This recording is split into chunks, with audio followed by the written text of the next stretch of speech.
Tonight we're going back to ancient Greece, exploring why it sucked to be a romantic in those times.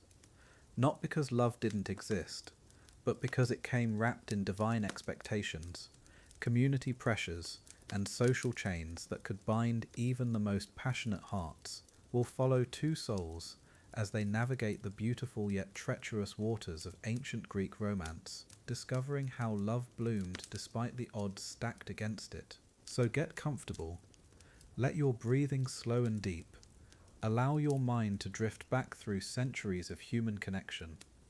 If you enjoy these journeys through love's history, consider subscribing to Hearts and History.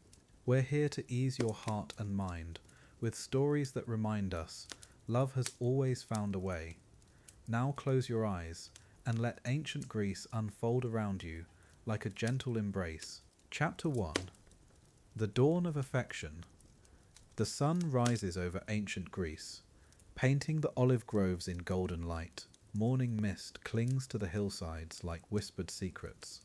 Here in this timeless landscape, where gods and mortals dance together in myth and reality, two young hearts are about to discover what it truly means to love in a world governed by divine will and social expectation.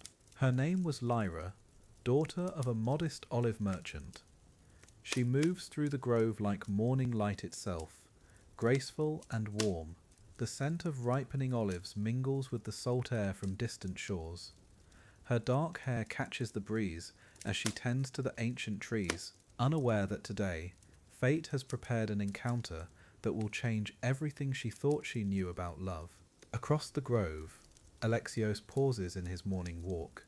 Son of a respected potter, he's drawn here by something he cannot name. The rustling leaves seem to whisper his destiny as he catches sight of Lyra through the silver-green branches. His heart quickens with a recognition that feels both foreign and familiar, as if the gods themselves have orchestrated this moment of first meeting. Their eyes meet through the dappled sunlight, and in that instant, the world shifts. Ancient Greeks believed such moments were touched by Aphrodite herself, the goddess of love reaching down to ignite mortal hearts. But what they felt was more than divine intervention. It was the raw human pull of soul recognizing soul, beautiful and terrifying in its intensity. Lyra feels her cheeks warm under his gaze. The basket of olives trembles in her hands. She's heard the stories, how love could be a blessing or a curse in ancient Greece, how families arranged marriages for alliance and gain, how personal desire was often sacrificed on the altar of social duty. Yet here she stands, heart racing with possibility. Alexios steps closer. Drawn by an invisible thread, the morning air carries the sound of distant temple bells, reminding them both that the gods are always watching, always judging. In ancient Greece, love was never just between two people. It involved families, communities, and divine approval. Yet in this sacred grove, such concerns feel wonderfully distant. They speak in soft voices, words flowing like honey, about the olive harvest, the changing seasons, the beauty of the morning light. But beneath their careful conversation lies an electric current of attraction. In ancient Greek society, unmarried men and women rarely spoke alone. Such meetings required chaperones, witnesses, proper protocols. Yet here they are, breaking countless unspoken rules. The olive trees seem to shelter them, creating a private world within the larger grove. Lyra notices how Alexios' eyes light when he speaks of his pottery, how his hands move with artistic grace. Alexios is captivated by Lyra's gentle wisdom, the way she speaks of the trees as old friends. Neither realizes how dangerously they're falling. As the sun climbs higher, reality begins to intrude. Lyra remembers her father's expectations, the suitor he's been considering, a wealthy merchant from Athens. Alexios thinks of his own family's plans, the strategic marriage they've hinted at. In ancient Greece, love was luxury few could afford. Duty came first. Always, yet their hearts rebel against such practical wisdom. They agree to meet again, Same place, same time tomorrow. The words taste sweet and dangerous on their lips. Secret meetings were scandalous in ancient Greek society. Reputation was everything. A woman's honour could be destroyed by whispered rumours, a man's family name tarnished by improper associations. Yet they cannot resist the magnetic pull drawing them together. As they part ways, both feel the weight of divine attention. Ancient Greeks believed the gods took particular interest in human love affairs. Zeus himself was notorious for his romantic entanglements, but mortal love required careful navigation of divine will. Would Aphrodite bless their connection, or would jealous Hera see it as defiance of proper order? Lyra walks home through the warming afternoon, the scent of olives clinging to her clothes like a sweet memory. She touches the place where Alexios's hand briefly brushed hers, already planning excuses to return to the grove tomorrow, unaware that her father has been watching from the hillside, his expression dark with disapproval. Alexios returns to his pottery wheel, but his hands shake as he shapes the clay, his mind filled with Lyra's smile, her voice, the way sunlight caught in her hair. He doesn't notice his mother's concerned glances, doesn't see her whispering urgently with his father, doesn't realize that word of his morning walk has already reached interested ears. As evening falls over the olive grove, an unsettling stillness settles in. The trees stand silent, as if holding their breath. A single owl calls from the darkness. In ancient Greece, owls were omens, messengers of Athena, goddess of wisdom and war. The sound echoes like a warning that love in ancient times was never simple, never safe, never free from consequence. Chapter 2. Goddess Whisperings. In ancient Greece, love was never left to chance alone.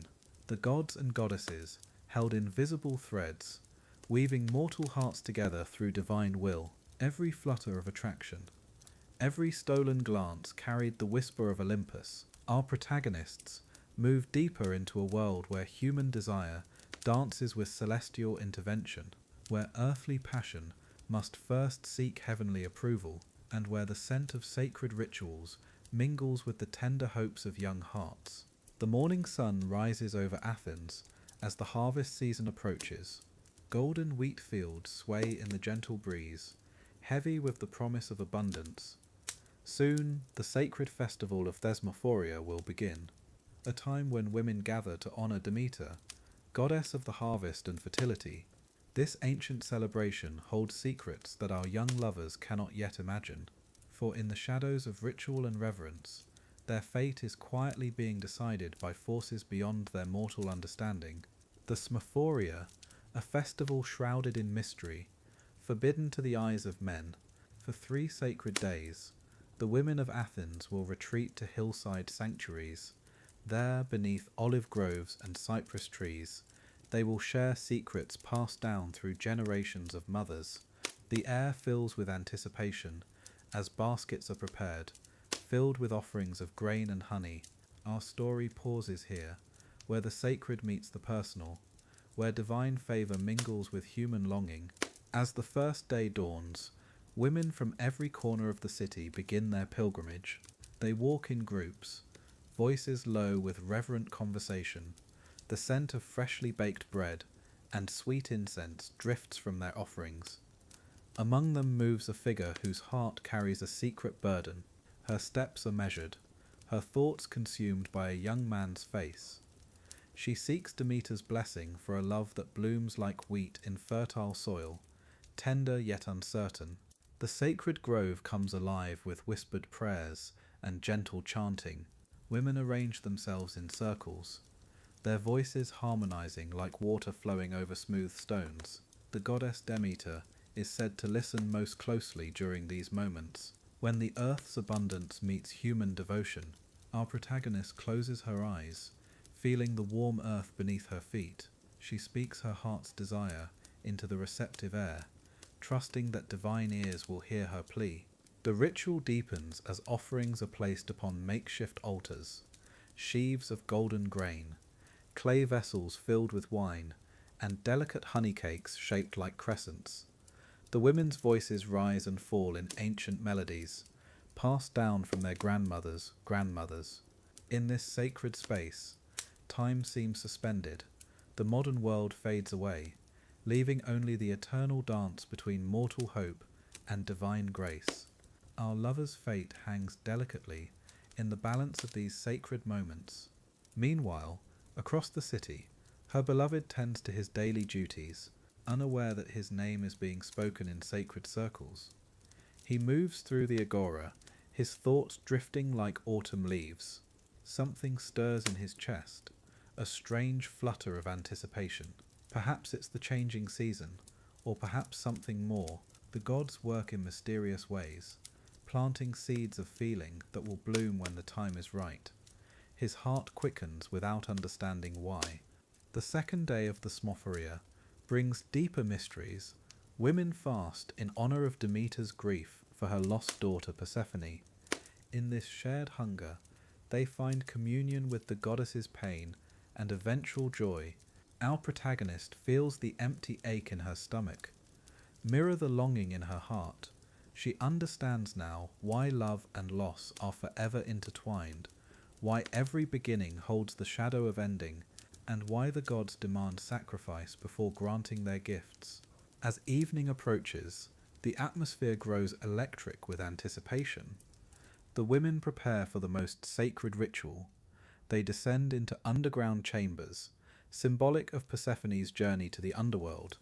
There, in the earthy darkness, they leave their deepest prayers. Our protagonist whispers her beloved's name into the shadows, offering her heart's vulnerability to the underworld's transformative power. Above, the stars begin to shine, as if the gods themselves are taking notice. The third and final day arrives with celebration and feast. The fast is broken with shared bread and sweet wine. The women's voices ring out in joyous song, celebrating Persephone's return and the promise of new life. Our protagonist feels a lightness in her chest, as if her prayers have been heard. She looks around at the faces of her sisters, all united in hope and faith. The goddess has received their offerings, and now they must trust in divine timing. As the women prepare to return to the city, signs begin to manifest. A hawk circles overhead 3 times. Wild flowers bloom unexpectedly along the path. The wind carries the scent of rain despite the clear sky. These omens are noted by the eldest women, who nod knowingly among themselves. The goddess speaks through nature's language, and those who know how to listen understand that changes are coming, that prayers are beginning their journey toward fulfillment. Our protagonist returns home with dirt still beneath her fingernails and starlight in her eyes. She carries the sacred energy of the festival within her heart. That evening, as she prepares for sleep, she notices the first sign. A dream visits her, vivid and strange. In it, olive branches intertwine with wheat stalks, and a voice speaks words she cannot quite remember upon waking, but the feeling remains, warm, hopeful, and touched by something divine. Across the city, her beloved experiences his own mysterious visitation. He wakes before dawn, compelled by an urge he cannot name. Stepping onto his rooftop terrace, he watches the sun rise over the Acropolis. The light seems different somehow, more golden, more alive. A dove lands nearby, coos softly, then flies toward the direction of her neighborhood. His heart follows its flight path, and for the first time, he allows himself to wonder about love. The next morning brings subtle changes to both their worlds. She finds an unexpected olive branch on her doorstep, still green and vibrant despite the season. He discovers wildflowers growing where none had been before, just outside his workshop. These small miracles might seem coincidental to modern minds, but in ancient Greece, where the gods walked closely among mortals, such signs were read as clearly as written words. The divine orchestration of their love story has begun. As the festival's influence spreads through the city like ripples on water, other forces begin to stir. Families discuss marriage arrangements over evening meals. Matchmakers sharpen their social instincts. The machinery of society prepares to weave individual desires into collective expectations. Our lovers remain unaware of these larger movements.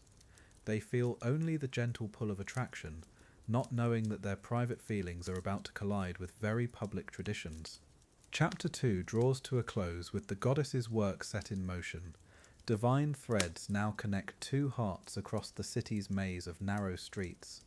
The sacred and the secular begin their delicate dance. Love, blessed by Demeter, must still navigate the complex world of human society.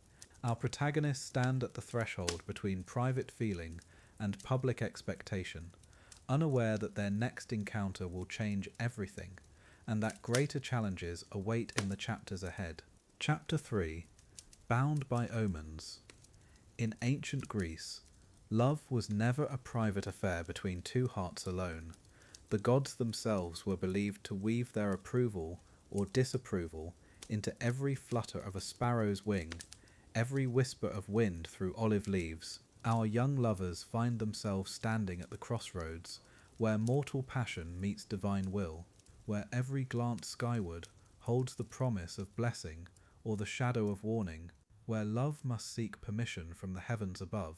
The Greeks understood that love without divine favour was like a ship sailing against the wind, destined to struggle, perhaps destined to fail, and so our protagonists, their hearts already intertwined like morning glory vines, must now seek the wisdom of those who could read the sacred language of omens, the augurs, those blessed interpreters who could decipher what the gods whispered through nature's subtle signs. Their love story would not be written by their hearts alone. Picture them now, walking hand in hand through the agora as dawn breaks over the marble temples. Their steps are slower today, weighted with anticipation and a touch of fear, for today they will seek answers from the old augur who sits beneath the sacred oak, the same tree where lovers have come for generations to learn whether their affections align with the cosmic order. Their palms are damp with nervous sweat, their hearts beating in hopeful, fearful rhythm. The augur awaits them like a weathered statue come to life. His eyes hold the wisdom of countless seasons, countless lovers who have stood before him, seeking the same answers. He gestures to the ground before his simple wooden stool, inviting them to sit among the fallen leaves and scattered acorns. Young ones, he says, his voice like rustling parchment. The gods speak constantly. We need only learn to listen with hearts as open as our ears. Love, the augur continues, his gnarled fingers tracing patterns in the dirt, is both mortal desire and divine gift. To ignore the signs is to court disaster, but to read them correctly is to align your hearts with the eternal rhythm of the cosmos. He looks up at the branches above, where small birds hop from twig to twig. The signs are already here, he whispers.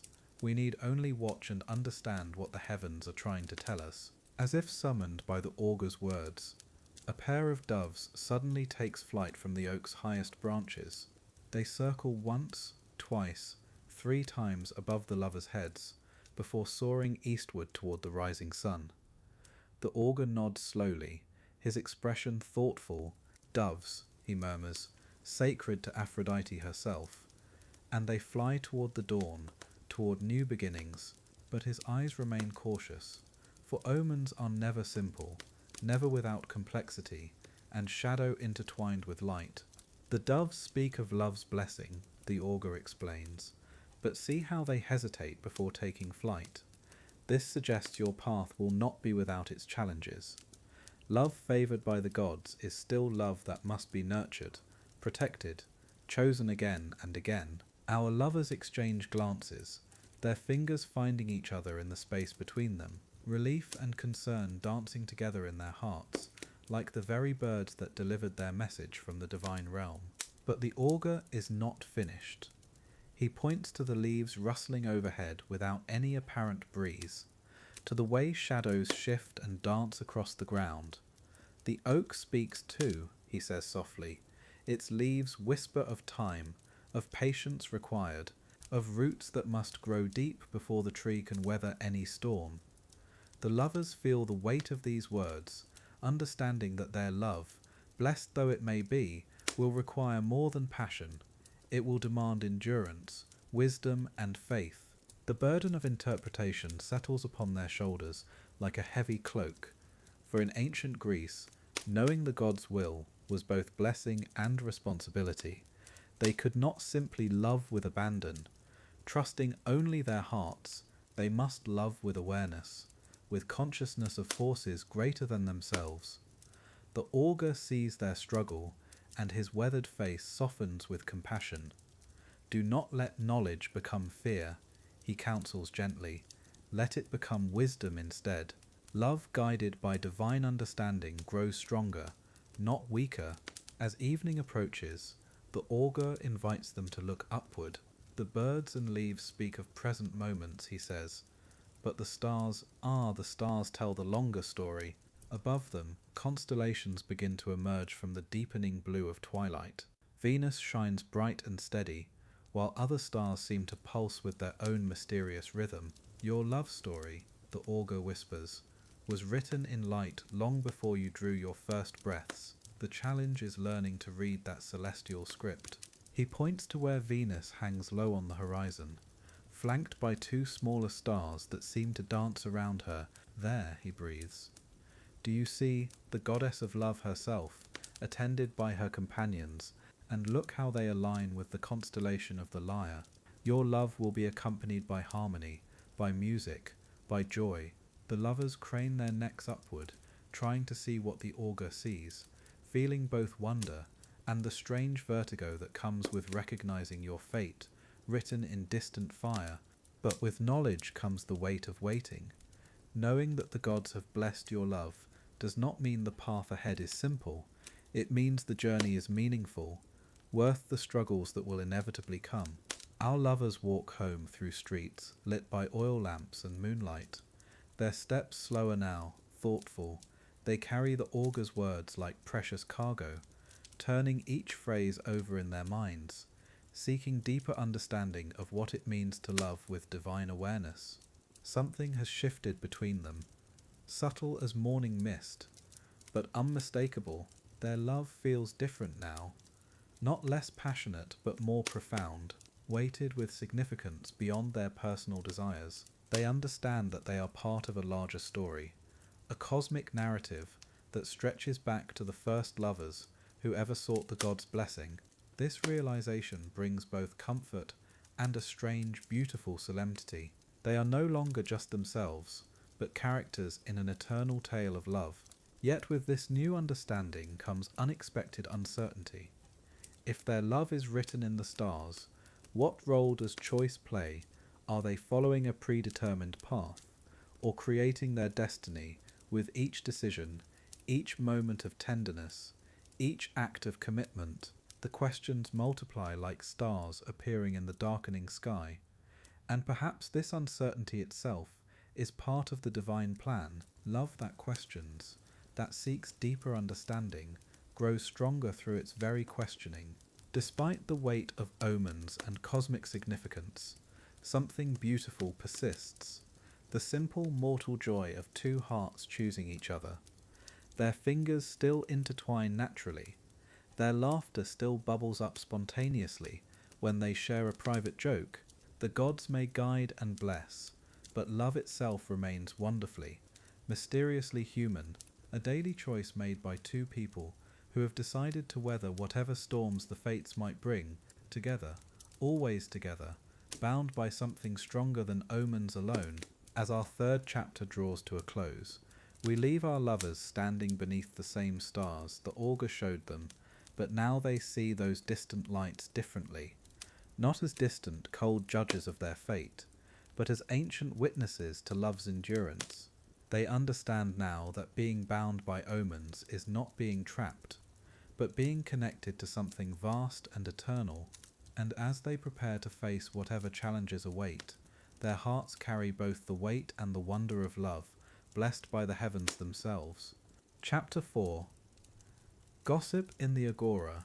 As dawn breaks over the marble columns, the heartbeat of the city-state awakens. The Agora stirs with life. Merchants arranging their wares, Philosophers gathering their scrolls, this sacred marketplace becomes more than commerce. It transforms into the soul of society itself, where every whisper carries weight, every glance holds meaning. Here, in these ancient stones, our lover's story will face its greatest trial. The morning air fills with familiar sounds, the gentle clink of pottery, the rustle of fine fabrics, the melodic calls of vendors.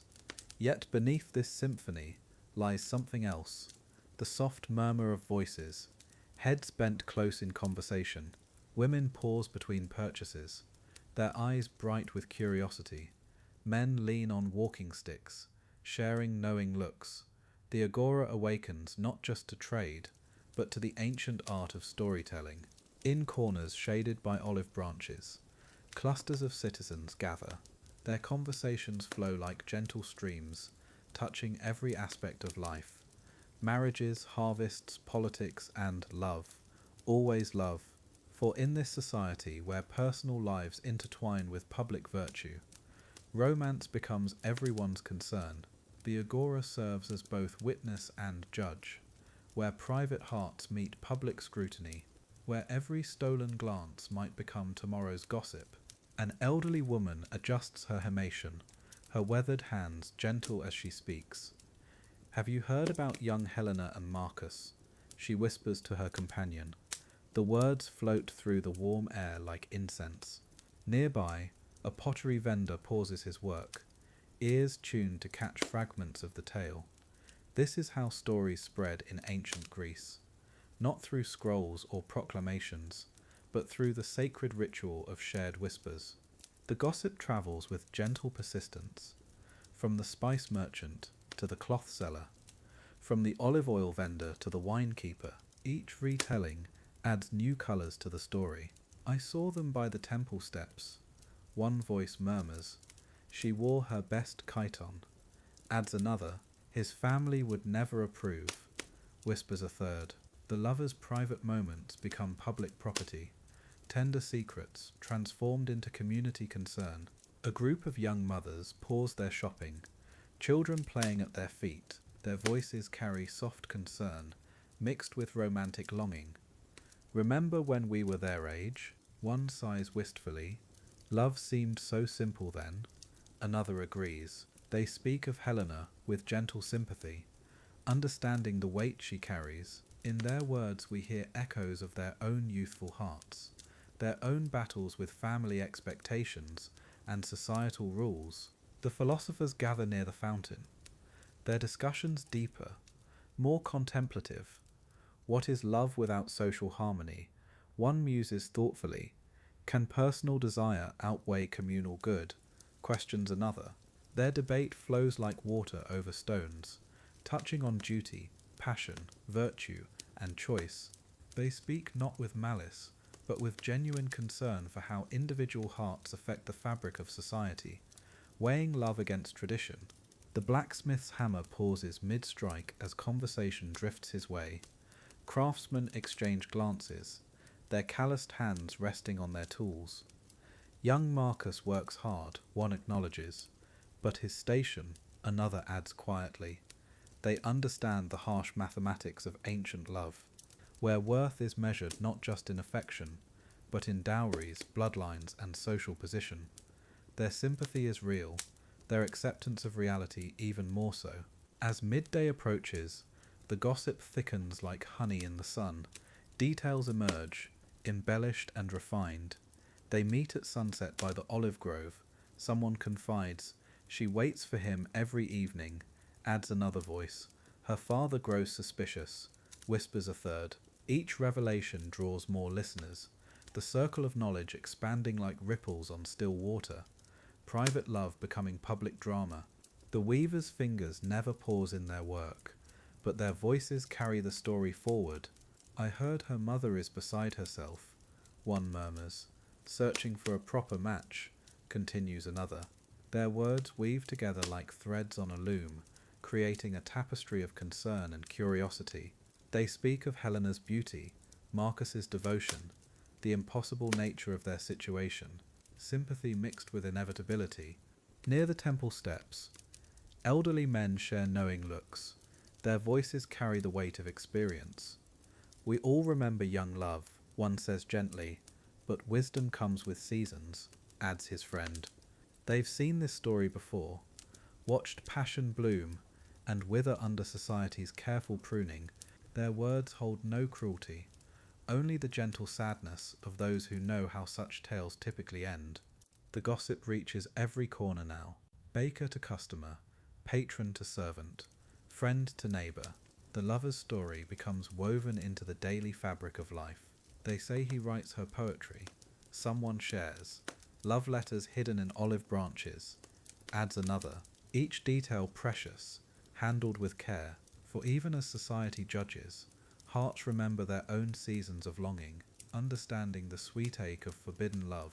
As shadows lengthen across the marble stones, the weight of public attention begins to tell.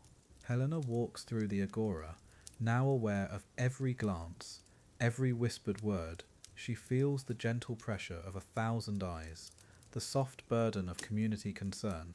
Love, once private and pure, now carries the heavy knowledge that others watch, judge and worry, her steps more careful, her heart more guarded.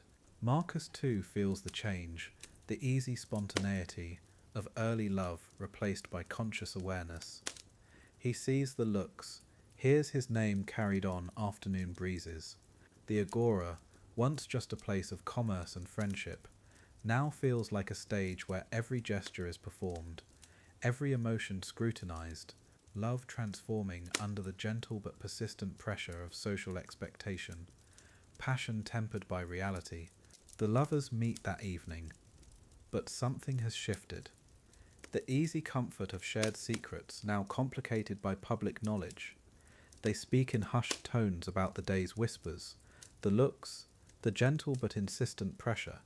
Their love remains true, but it no longer belongs only to them. The community has claimed it, shaped it, begun to direct its course. Privacy sacrificed to social harmony. As twilight settles over the agora, the day's gossip fades to gentle murmur, but its work is done. The lover's story now belongs to everyone, woven into the community's collective heart. Tomorrow will bring new conversations, new pressures, new expectations, for in ancient Greece, love was never just between two hearts. It was always a dance between personal desire and social good, a delicate balance that few could maintain. Chapter 5. Echoes of Betrothal. In ancient Greece, love was never a simple matter of the heart. It was bound by threads of tradition.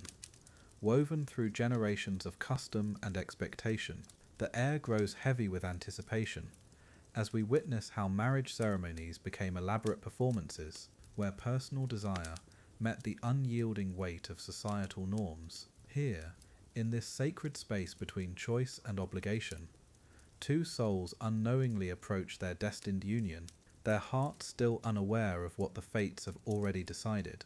The morning sun casts long shadows across the marble courtyard, where families gather with solemn purpose. Betrothal in ancient Greece was never a private affair. It belonged to the community, to the gods, to everyone except perhaps the couple themselves. Relatives whisper in hushed tones, exchanging knowing glances, while the scent of burning incense mingles with olive oil and roses, creating an atmosphere thick with ceremony, where love must bow to the ancient rhythms of tradition and social expectation. The bride's family arrives first, their footsteps echoing against stone as they carry gifts wrapped in fine linen. Her dowry has been negotiated for months, each piece of gold, each bolt of cloth representing more than wealth. It speaks of honour, of bloodlines, of alliances that will extend far beyond the couple. The groom's family approaches from the opposite direction, their own offerings gleaming in the Mediterranean light, unaware that love itself has become secondary to this careful dance of social positioning. The ceremony begins with the pouring of libations, wine darker than blood flowing over sacred stones, while the priest raises his arms to invoke the blessings of Hera, goddess of marriage and protector of wives. His voice carries across the gathering like ancient thunder, each word weighted with the gravity of divine witness. The families stand in rigid formation, their faces masks of reverence, while somewhere in their hearts the bride and groom wonder if love will find space within these sacred bonds. Ritualistic chants begin to rise from the gathered crowd, voices joining in harmonies passed down through countless generations. The words are old, older than memory, speaking of fertility and faithfulness, of duty and divine favour. The rhythm builds slowly, like waves against the shore, each phrase repeated until it becomes a living prayer. The air itself seems to vibrate with the weight of tradition, while our protagonists feel the inexorable pull of destiny, drawing them closer to their unknown fate. The solemnity deepens as sacred objects are revealed. Ancient amulets blessed by temple priestesses, fragments of pottery bearing the names of household gods. These items will bind the couple not just to each other, but to generations of ancestors whose spirits watch from beyond. The priest's hands move with practiced precision, each gesture carrying the weight of countless ceremonies, while family members nod in approval, their faces reflecting the satisfaction of duty fulfilled and social order maintained. She stands among her female relatives, draped in saffron-coloured silk that catches the afternoon light, her eyes cast downward in the pose of proper maiden modesty. Yet beneath her composed exterior, her heart races with questions she dare not voice. What will her life become? Will kindness grow between strangers bound by law? The older women around her whisper advice, their words both comfort and warning, reminding her that love, if it comes, must bloom within the garden of obedience. He waits with his father and uncles, their conversation turning to practical matters, the expansion of trade routes, the management of olive groves, anything but the tender emotion stirring in his chest. He has seen her only briefly, during religious festivals where unmarried women appear veiled, yet something in her bearing spoke to him, a grace that transcended the rigid protocols of courtship. Now he wonders if she thinks of him at all, or if her heart, like his, harbours dreams of something beyond duty. The constraints of society press down like marble pillars, beautiful but immovable. In this world, love must fit within predetermined shapes, carved by generations of precedent and expectation. Personal desire becomes secondary to family honour. Individual dreams yield to collective wisdom.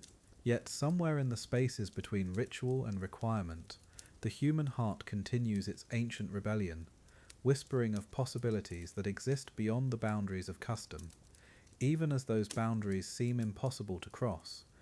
Neither knows the other's name has been spoken in private councils, where fathers and mothers have weighed bloodlines like merchants weighing gold, their compatibility measured not in shared laughter or kindred spirits, but in the practical mathematics of alliance and advantage. The negotiations have been conducted with the precision of military strategy, every detail considered except the beating of two young hearts, who remain beautifully, tragically unaware of their approaching union. The afternoon progresses with ceremonial precision, each ritual unfolding like scenes from an ancient play performed countless times before, where every gesture has meaning, every word holds power. The crowd watches with reverent attention, understanding their role as witnesses to something greater than individual desire. They are preserving the sacred order, maintaining the delicate balance between human longing and divine will, while fate continues its quiet work behind the scenes of consciousness. She catches a glimpse of him across the courtyard, standing tall among his kinsmen, his profile strong against the marble columns. For a moment their eyes might have met, across the careful distance maintained by propriety. But social rules quickly reassert themselves, gazes are lowered, positions resumed, yet something passes between them. A recognition deeper than sight, a stirring that speaks of souls who may have found each other across the vast expanse of social expectation. The ceremony reaches its crescendo as sacred vows are prepared, not yet spoken, but hanging in the air like incense, ready to bind two lives together in ways both beautiful and complex. The families begin their formal approaches, moving with the measured steps of ancient dance, while our protagonists feel the weight of destiny settling around them like a cloak, heavy with responsibility, yet perhaps in its folds hiding the seeds of unexpected joy. As the formal proceedings near their end, families begin to disperse, their voices carrying satisfied murmurs of successful negotiation. The bride's party moves toward their waiting horses, while the groom's family gathers their ceremonial objects, both groups departing with the knowledge that ancient traditions have been honoured, that the social fabric remains strong, yet neither young person fully understands how their individual threads have already been woven into that greater tapestry. The courtyard grows quiet as footsteps fade into the distance, leaving only the gentle sound of wind through olive branches, and something else. Something that lingers in the air like the last notes of a lyre, the echo of words not yet spoken but already written, of promises that exist in the space between intention and fulfillment. The stones themselves seem to hold the memory of all the ceremonies they have witnessed, all the hearts they have seen joined in hope and duty. And then, drifting across the empty spaces, like a whisper from the gods themselves, comes the faint sound of hymenaios, the ancient wedding song that heralds unions blessed by divine favour. Its melody carries both celebration and solemnity, joy tempered by the weight of sacred responsibility, as our protagonists depart, unknowing of each other's destiny. The echo follows them, a harbinger of changes yet to come, of hearts about to discover what love means within the marble halls of tradition. Chapter 6. In the eyes of Aphrodite. The ancient temple rises from crystalline waters, its marble columns reaching toward heaven like prayers made stone. Here, where the Mediterranean kisses sacred shores, love itself was born from sea foam and starlight. The air shimmers with salt and incense, carrying whispers of devotion across millennia. As waves lap gently against the temple steps, we feel the goddess stirring, her presence tangible in every breath of perfumed wind. The temple's marble gleams like moonlight captured in stone. Carved figures of cherubs and lovers dance eternally along the walls, their faces frozen in moments of pure bliss. Rose petals drift on the evening breeze, scattered by unseen hands. The murmur of the sea becomes a lullaby, ancient and knowing. In this sanctuary of love, time moves differently. Each heartbeat echoes with the rhythm of waves. Each breath carries the weight of centuries. Through the temple's arched entrance, two figures emerge from shadow into golden light, their steps hesitant, yet drawn by invisible threads. The marble floor beneath their feet has witnessed countless lovers, countless partings, countless reunions. As they approach each other, the very air seems to hold its breath. Seabirds circle overhead, their cries mixing with the distant sound of temple bells. The goddess watches, her marble eyes seeming to follow their every movement. When their eyes meet, the world shifts. Desperation mingles with hope in their gaze, creating something raw and beautiful. Her hands tremble as she reaches toward him. His breath catches, as if seeing love itself for the first time. The temple walls seem to pulse with ancient energy. Candles flicker without wind, casting dancing shadows that tell stories of their own. In this moment, they are both mortal and divine, touched by Aphrodite's eternal flame. The marble sanctuary embraces them with cool silence. Here, beneath painted ceilings that depict love in all its forms, they find courage to speak truths long buried. Incense smoke curls around them like gentle spirits. The goddess's statue watches from her alcove, serene and knowing. Roses bloom impossibly from stone cracks, their petals soft as whispered promises. In this sacred space, ordinary words transform into something approaching prayer, something approaching revelation. Their vows begin as whispers, secret words that taste of salt and honey, promises made not to mortal ears, but to the eternal sea, to the stars reflected in temple pools. She speaks of dreams that haunt her sleep. He confesses fears that follow him like shadows. Together, their voices weave a tapestry of longing, each word a thread binding them closer. The temple seems to lean in, listening, absorbing their sacred offerings of truth.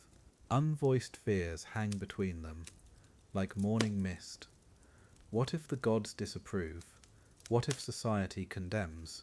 What if love proves too fragile for this harsh world? Yet in Aphrodite's presence, such worries seem small. Temporary, the goddess who emerged from sea foam knows the power of transformation, knows that love can weather any storm. Their silence speaks volumes. Their hesitation becomes its own form of devotion, beautiful in its vulnerability. As confessions deepen, their words become more daring, more true. She tells him of nights spent praying to stars, of mornings when his absence felt like physical pain. He speaks of battles fought not with swords, but with longing, of victories that meant nothing without her witness. The temple absorbs each revelation like parched earth drinking rain. Their voices echo off marble walls, creating harmonies that seem almost divine, almost otherworldly. Ancient stories stir in the perfumed air. Tales of Aphrodite's own great loves, how she cherished Adonis, beautiful youth doomed by jealous gods, how she wept roses when he died, how her tears became the sea's eternal rhythm. The lovers listen as if hearing their own story reflected in myth, understanding finally that divine love always carries divine price, yet finding comfort in shared suffering, shared ecstasy. More myths unfold like flower petals, Psyche's trials for love's sake, Pygmalion's devotion breathing life into cold marble, mortal hearts that burned so brightly they caught the attention of immortal gods. Each story a mirror reflecting their own desperate hope, their own willingness to risk everything. The temple walls seem alive with these ancient tales, whispering encouragement, offering blessing through shared experience, shared understanding of love's sweet torment. The paradox reveals itself slowly. Love that heals also wounds. Devotion that elevates also destroys. Aphrodite's gift comes wrapped in beautiful thorns, her blessing indistinguishable from her curse. The lovers begin to understand what poets have always known, that true love requires sacrifice, requires courage to stand naked before another soul, to offer your heart knowing it might be broken, yet finding such vulnerability strangely empowering, strangely divine. In absorbing detail, their bond deepens, hands finding each other across marble space, fingers intertwining like roots of ancient trees, their touch electric yet gentle, charged with possibility yet tender with care. The goddess watches approvingly as mortal love mirrors divine passion, as human hearts echo celestial rhythms. Candle flames leap higher, rose petals fall like blessings. The sea's murmur becomes a hymn celebrating their connection, their courage to love. Divine love reveals its true nature, not as gentle comfort, but as transformative fire, not as peaceful harbour, but as wild ocean. Aphrodite's love burns away pretense, strips souls bare, forces truth from hiding places. The lovers feel themselves changing, becoming more than they were, less than they imagined, discovering that divine love demands nothing less than complete surrender, complete trust, complete willingness to be remade by another's touch, another's faith. The capriciousness of love shows itself, how it arrives unbidden, departs without warning, how it can lift mortals to heaven one moment and cast them to earth the next. Yet in this very unpredictability lies its power, its ability to transform ordinary moments into miracles, ordinary hearts into divine vessels. The lovers understand now that love cannot be controlled, only accepted, only honoured, only surrendered to with grateful hearts and hopeful souls.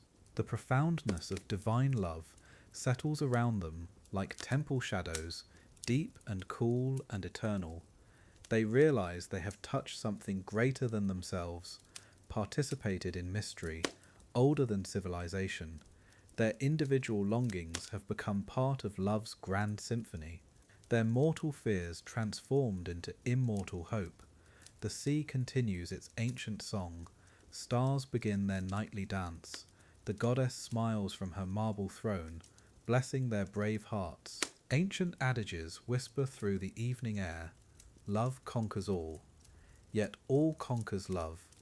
What the heart wants, the heart will find. What the heart finds, the heart may lose.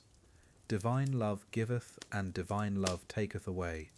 Blessed are those who love greatly, for they shall be greatly changed.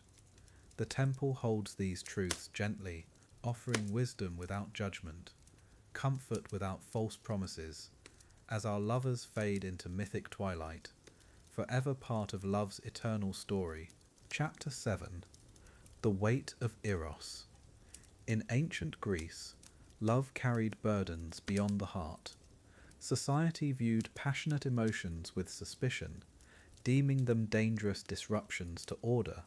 While Eros whispered of divine connection, the community demanded restraint. Our lovers find themselves caught between these opposing forces, their hearts yearning for expression, while their minds calculate social costs. This tension would define their every stolen glance, every whispered word, the weight of expectation pressing down like marble upon their souls.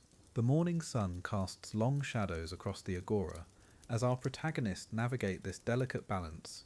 Society has taught them that true love should serve family, politics, duty, yet Eros stirs something deeper, more primal. Their connection transcends these boundaries, making them both blessed and cursed. Each stolen moment becomes an act of quiet rebellion. They move through their days like actors in a tragedy, playing roles while their authentic selves remain hidden beneath layers of social propriety. In the marketplace, she selects olives with trembling fingers, not from the weight of the fruit, but from his presence nearby. Their love has become a secret language of glances, of pauses that speak louder than words. Society expects her to choose a husband, based on alliance and wealth, yet her heart has already chosen. The expectations feel like chains of gold, beautiful but binding. Every public interaction must be carefully choreographed to avoid suspicion. Love becomes a performance of restraint. He stands among the other young men, discussing politics and philosophy, but his thoughts drift to her smile, the way moonlight caught her hair last evening. His friends speak of marriage as strategy, of love as weakness. They quote Aristotle on the dangers of excessive passion. Yet Eros cares nothing for philosophy. The divine force moves through him like wine, intoxicating and impossible to resist. He nods at appropriate moments while his soul yearns for something society deems frivolous. Their families have begun to notice the changes, subtle shifts in behavior, the distracted gazes, the reluctance to discuss marriage arrangements. In this world, love is meant to follow duty, not precede it. Their guardians worry about reputation, about the whispers that might already be circulating. They speak in careful euphemisms about the importance of appropriate choices. The weight of generational expectations settles upon our lovers like a heavy cloak. Their private joy becomes a source of public anxiety. At the temple of Aphrodite, she leaves offerings with hands that shake, praying not for love to come, but for wisdom to navigate the love that has already arrived. The goddess of beauty and passion seems to mock societal constraints with her very existence, yet even divine love must bow to mortal concerns. She whispers requests for discretion, for patience, for the strength to bear this beautiful burden. The incense carries her prayers skyward, while her feet remain firmly planted in social reality. Evening brings stolen moments in hidden gardens. Here, away from watching eyes, they can speak truthfully, but even these precious times are shadowed by awareness of what they risk. Their conversation flows between dreams and practical concerns. They imagine a world where love alone could guide their choices. Yet morning always comes, bringing back the weight of expectation. Their kisses taste of both honey and sorrow. Knowing that each meeting might be discovered, might be their last, the festival of Dionysus offers brief respite from social constraints. In the crowd's revelry, they can stand closer, speak freely, wine loosens tongues and temporarily dissolves boundaries. For one night their love feels possible, natural, blessed by the gods. They dance as the torches flicker, lost in each other's eyes, but even in celebration, they remain aware of the morning that will come. The temporary freedom makes the return to secrecy more painful. Joy and sorrow intertwine like dancers in the firelight. His mother speaks of a suitable match from a neighbouring city. The girl is young, well connected, financially advantageous. He listens with a stone in his chest, nodding at appropriate moments. Duty wars with desire in his heart. Society offers clear paths to happiness through obligation and social harmony, yet Eros laughs at such measured approaches to the human heart. He finds himself trapped between honouring his family and honouring his soul. The decision seems impossible, yet increasingly urgent. She embroiders wedding linens for her cousin's upcoming ceremony. Each stitch reminds her of what society expects from women in love: marriage as alliance, children as duty, happiness as bonus rather than foundation. Her fingers work automatically while her mind wanders to forbidden dreams. What would it mean to choose love over security, to risk everything for a connection that society deems temporary madness? The needle pricks her finger, a small drop of blood staining the white cloth like a tear. Their secret meetings become more desperate, more dangerous. The weight of deception grows heavier with each passing day. They speak in whispers about running away, about finding a place where love might be enough. But ancient Greece is small. Their families reach long. Freedom seems as distant as the gods themselves. Their embraces carry the urgency of those who know time is running out. Every goodbye might be final. Every hello a gift they cannot afford to receive. The priest speaks of divine order, of love as service to community. And gods, his words feel like stones thrown at their hearts. They sit among the faithful, hands carefully apart, expressions carefully neutral. Yet even here, in sacred space, their connection persists. It pulses between them like a second heartbeat. The sermon about appropriate affection cuts deep. Their love, which feels like the most sacred thing they know, is branded as selfish indulgence. Faith itself becomes another weight to carry. Sleep becomes elusive for both, nights filled with dreams that feel more real than waking hours. They meet in imagined gardens where no one watches, no one judges. Morning brings the crash back to reality, to the careful masks they must wear. The physical toll of emotional suppression begins to show. Friends notice the shadows under their eyes, the forced quality of their smiles. Love, meant to bring joy, becomes a source of exhaustion. Their spirits grow thin as beaten gold. At the symposium, philosophers debate the nature of love. They speak of different types, ranking them from base to sublime. Our lover listens as learned men dismiss passionate connection as temporary madness. They praise companionate marriage, duty-bound affection, love that serves the state. His heart rebels against these neat categories. What he feels defies their careful classifications. It is both earthly and divine, selfish and transcendent. The gap between experience and philosophy widens like a chasm. The pressure builds like summer storms gathering over the mountains. Whispers have begun to reach their families' ears.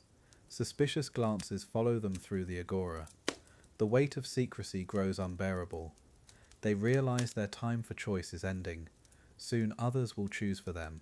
The beautiful torture of their connection approaches a crisis.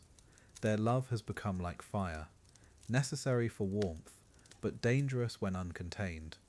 Something must give way before everything burns. As night falls over ancient Athens, longing hangs in the air like incense.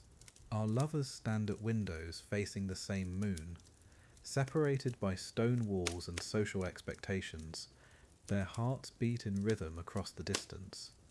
Tomorrow will bring new pressures, new choices, new weights to carry.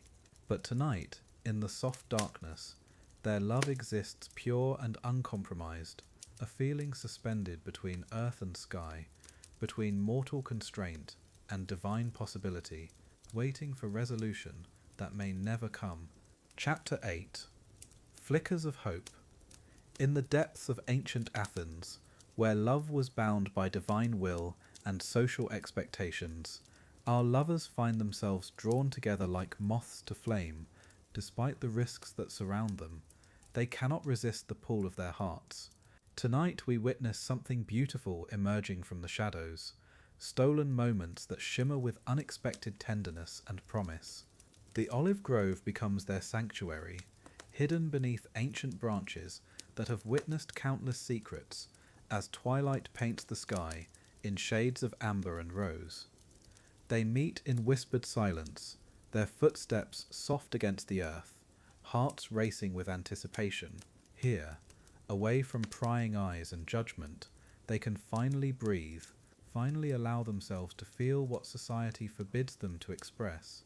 Firelight dances between them, casting golden shadows across their faces. The flames seem to echo the rhythm of their hearts, flickering with the same nervous energy that courses through their veins. In this moment, the crackling wood speaks louder than any words they dare to utter. Their eyes meet across the gentle glow, and something magical passes between them. Hope, fragile yet luminous. She moves closer, her chiton rustling softly against the grass, each step deliberate, measured, as if the very ground might betray their secret. He watches her approach, drinking in every detail, the way the firelight catches the bronze clasp at her shoulder, how her dark hair spills like silk across her back. These stolen glances feel more precious than any treasure. Their hands find each other in the darkness, fingers intertwining with gentle reverence. No words pass between them, but their touch speaks volumes. In the warmth of skin against skin, they find a language that transcends the rigid boundaries of their world. This simple gesture carries the weight of rebellion, the courage of two souls refusing to be divided by circumstance. Time seems suspended in this sacred space. The night air carries the scent of jasmine and burning wood, creating an atmosphere of intimacy that wraps around them like a protective cloak.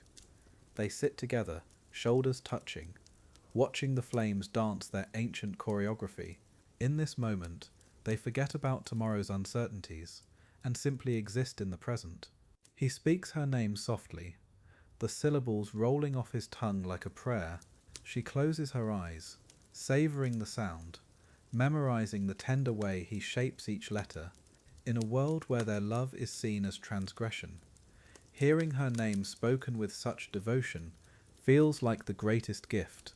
These whispered endearments become their secret vocabulary. The fire begins to dim, but neither moves to tend it. They're content to let the darkness creep closer, knowing it will hide them better in the fading light. Their silhouettes merge into one, two hearts beating in harmony, defying the gods and society that would keep them apart. Their love burns brighter than any flame.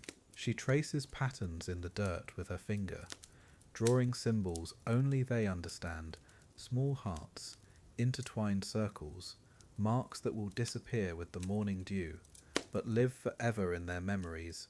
He watches her delicate movements, marvelling at how she finds beauty even in these clandestine moments.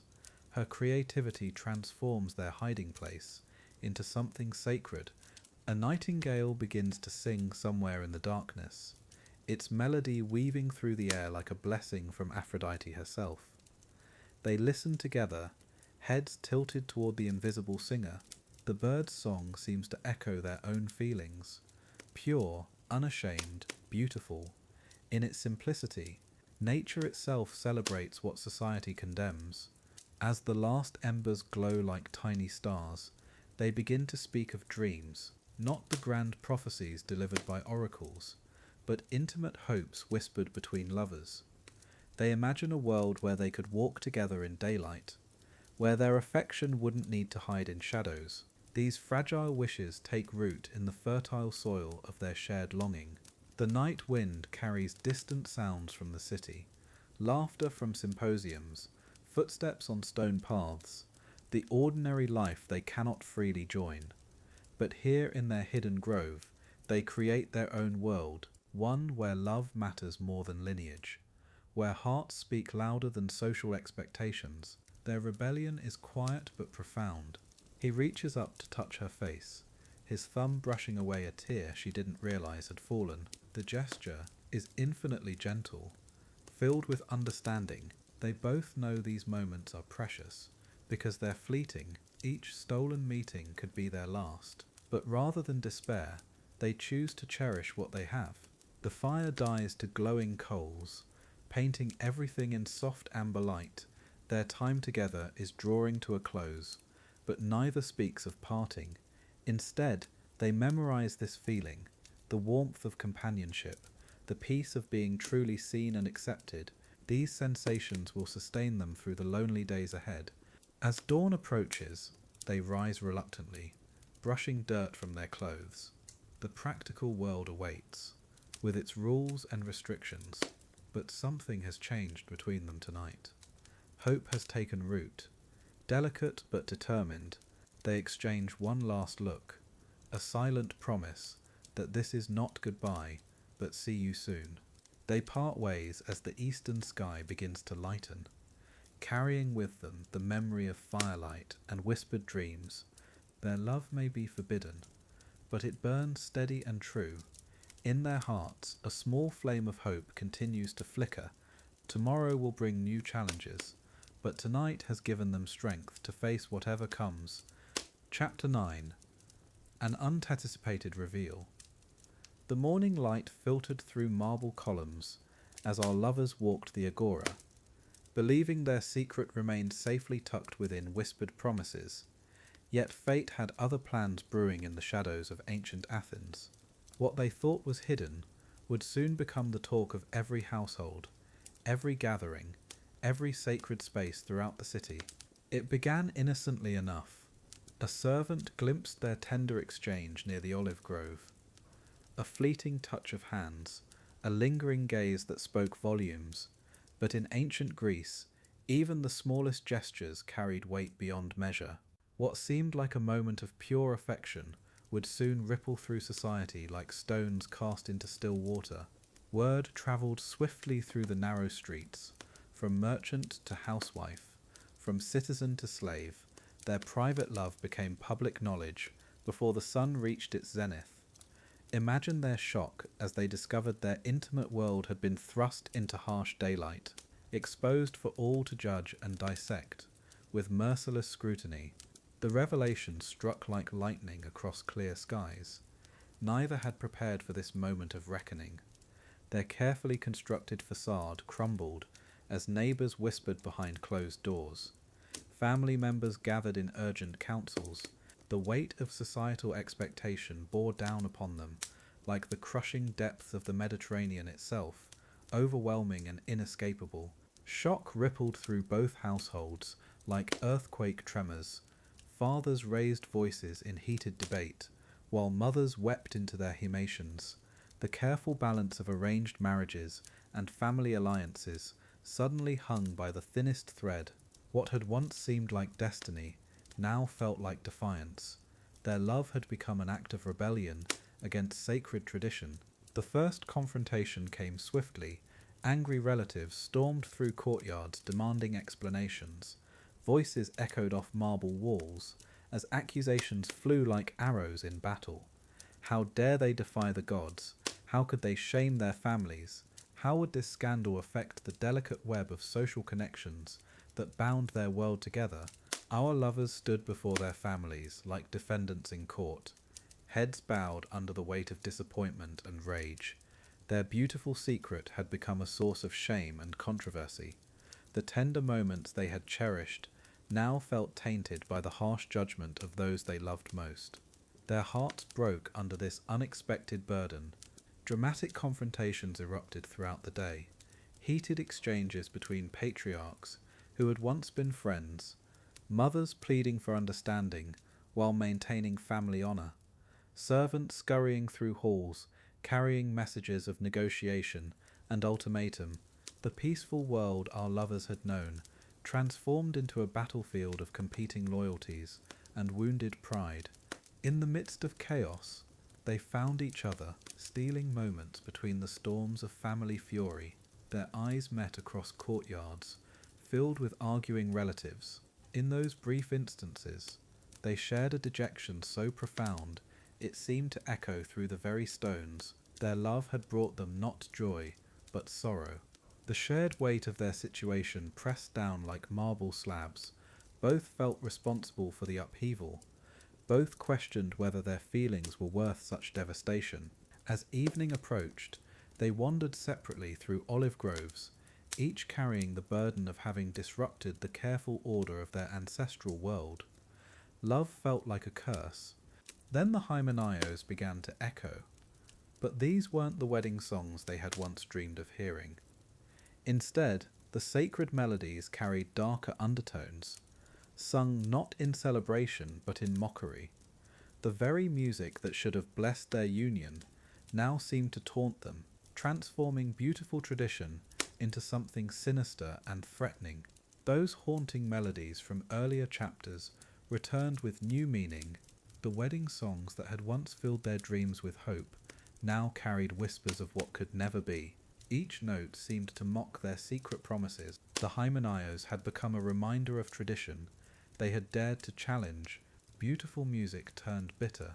The city buzzed with speculation about their fate. Would their families force separation?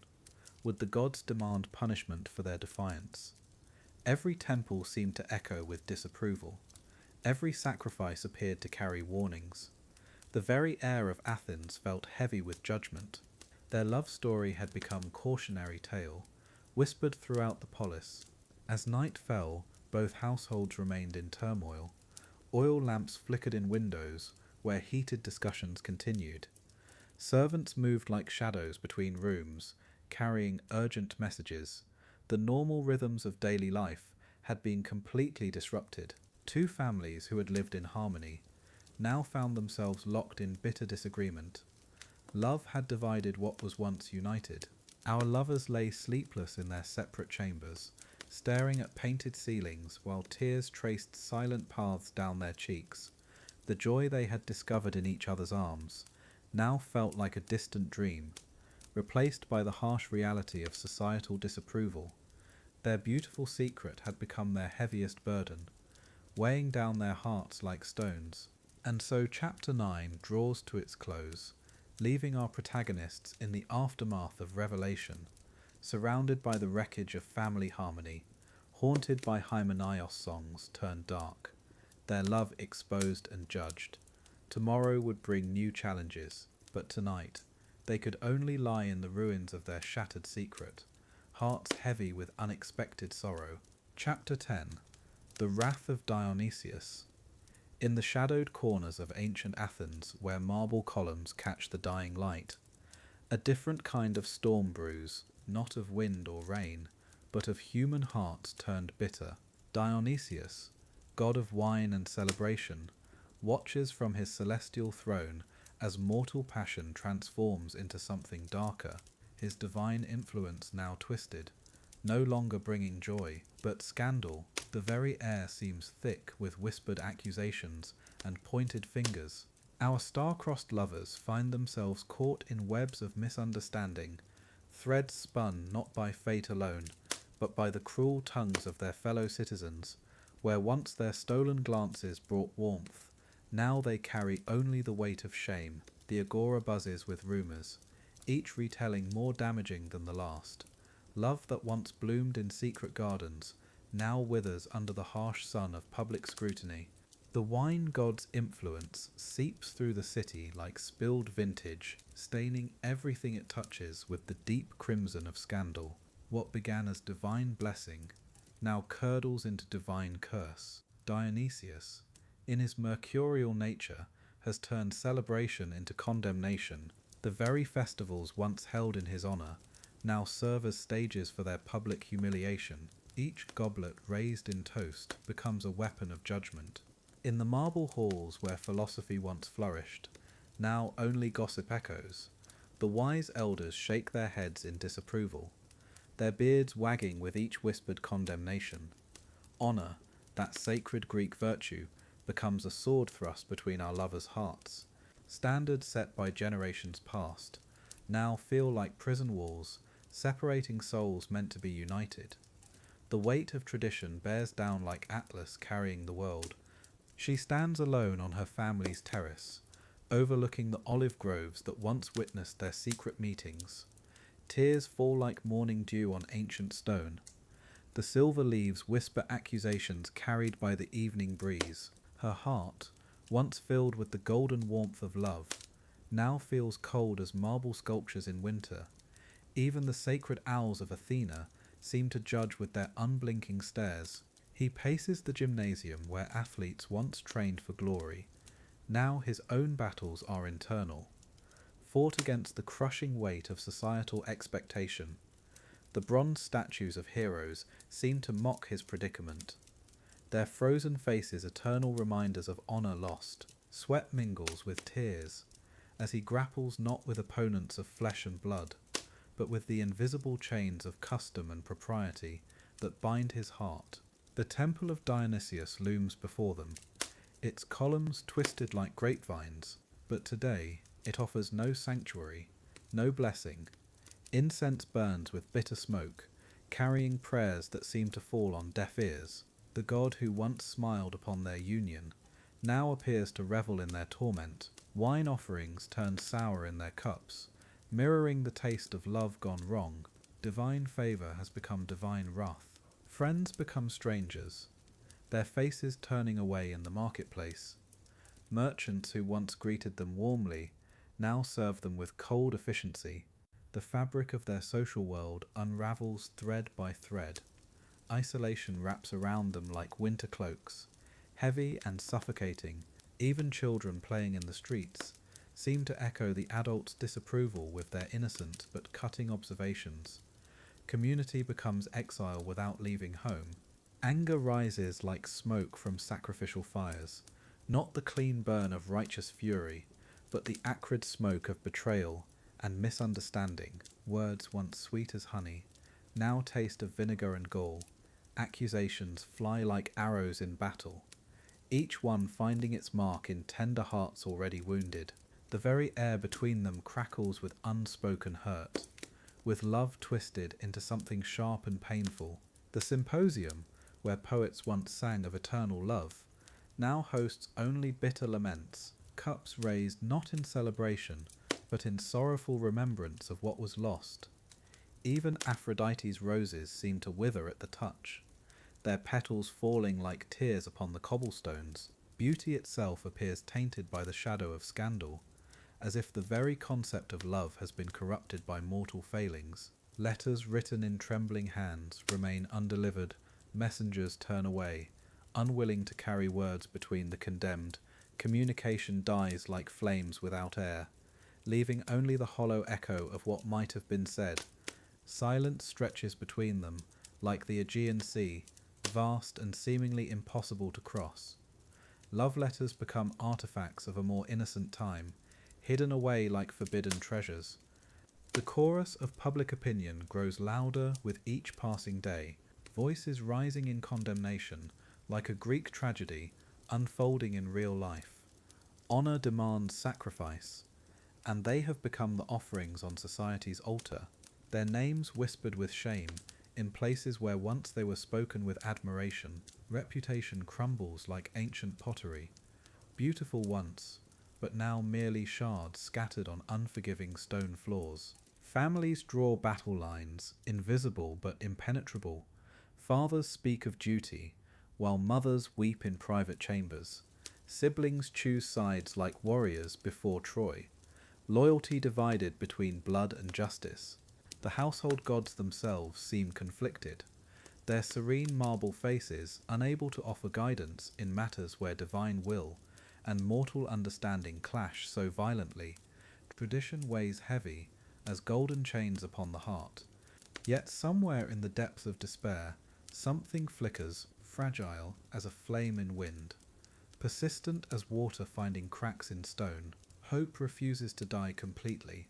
Even in this wasteland of shattered dreams, perhaps it is the memory of sweeter times, or faith in gods more merciful than Dionysius in his current mood. Perhaps it is simply love itself, too deep and true to be completely extinguished by mortal disapproval. The stars above remain unchanged, their ancient patterns unmarked by human drama below. Constellations tell the same stories they have for millennia, of love triumphant and love lost, of mortals who dared to reach for divine happiness. Cassiopeia still shines despite her vanity. Andromeda still awaits her rescue. Perhaps the heavens hold wisdom that earthbound hearts have forgotten in their pain and pride. As this chapter draws to its close, we stand with our lovers at the crossroads of destiny, wounded but not broken, separated but not severed.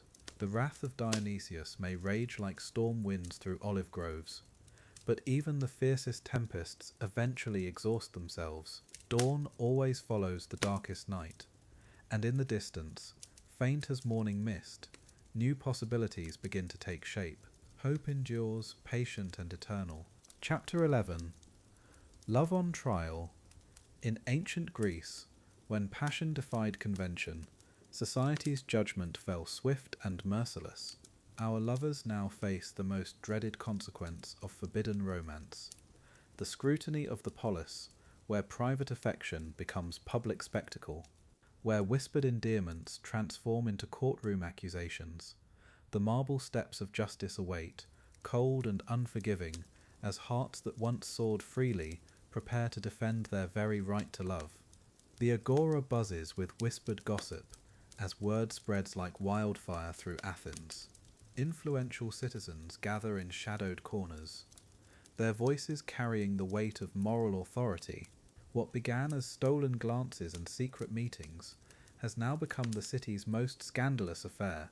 Elders stroke their beards thoughtfully, weighing tradition against the unpredictable nature of human desire.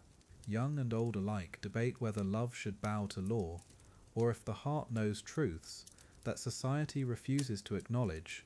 In the grand hall of the Areopagus, marble columns stand as silent witnesses to countless judgments.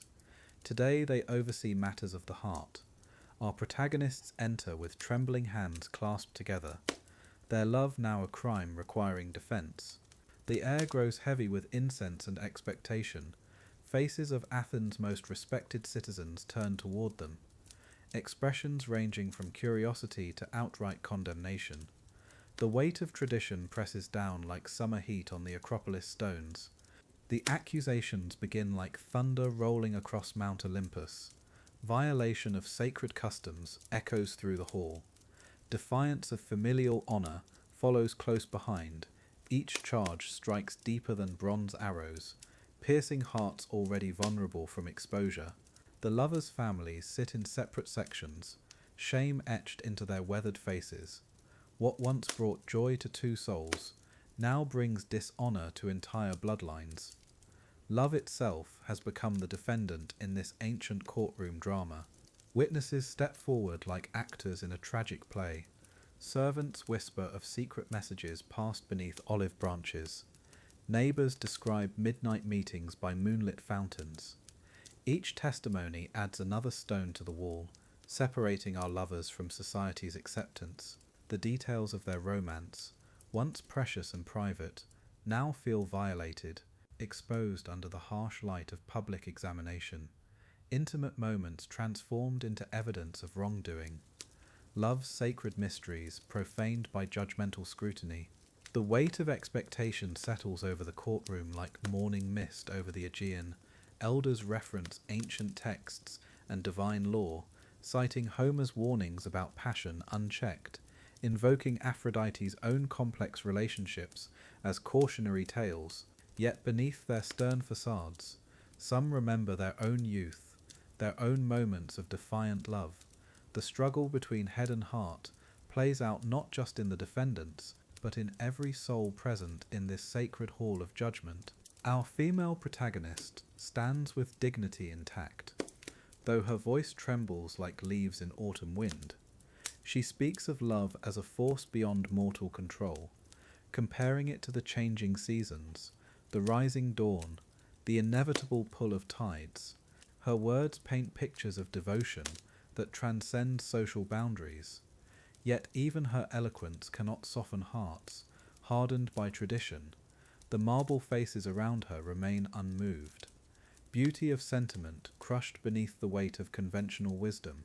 Her beloved speaks next, his masculine voice carrying both strength and vulnerability. He tells of sleepless nights spent composing poetry that will never be read, of dreams deferred, and hopes dimmed by society's disapproval. He questions whether love should require permission from those who've forgotten its transformative power.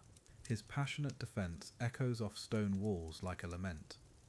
Yet the assembled judges sit unmoved, their duty to tradition overriding any sympathy for young hearts in turmoil. The prosecution's voice rises like a storm gathering force over the Mediterranean. They speak of chaos that follows when individuals place personal desire above collective good. They reference fallen cities where unchecked passion led to ruin. They invoke the gods' own punishments for those who defy natural order. Each argument builds upon the last, creating an overwhelming case against the very notion that love should triumph over law. Tradition becomes their shield, conformity their sword against romantic rebellion. Hours pass like centuries. As debate continues, the sun moves across the sky, casting shifting shadows through marble windows. Our lovers grow pale with exhaustion and despair. They watch their most intimate moments dissected and analysed by strangers, their private joy transformed into public shame, the very foundation of their relationship questioned by those who've never experienced such profound connection. Love itself seems to wither under such harsh examination, beauty fading like flowers plucked too early. In the gallery, family members sit with bowed heads, mothers weep silently into their hymnations. Fathers contemplate the dishonour brought upon their ancient names. Siblings wonder if they too will face social ostracism by association. The ripple effects of forbidden love spread outward like stones thrown into still water, affecting not just the lovers themselves, but entire family trees rooted deep in Athenian soil. Love's consequences reach far beyond the hearts that dared to feel. As afternoon light grows golden, the judges huddle in consultation. Their whispered deliberations carry the weight of divine authority. They reference precedents set by previous cases. They consider the broader implications for Athens' social fabric. Meanwhile, our protagonists sit in agonizing silence, hands no longer touching, separated by the growing chasm of societal disapproval. Their love story hangs in the balance, awaiting judgment from mortals who claim to speak for gods. The verdict approaches like approaching thunder. Tension fills the air until it's difficult to breathe. Our lovers steal one final glance at each other, seeing not just romance but shared understanding of sacrifice.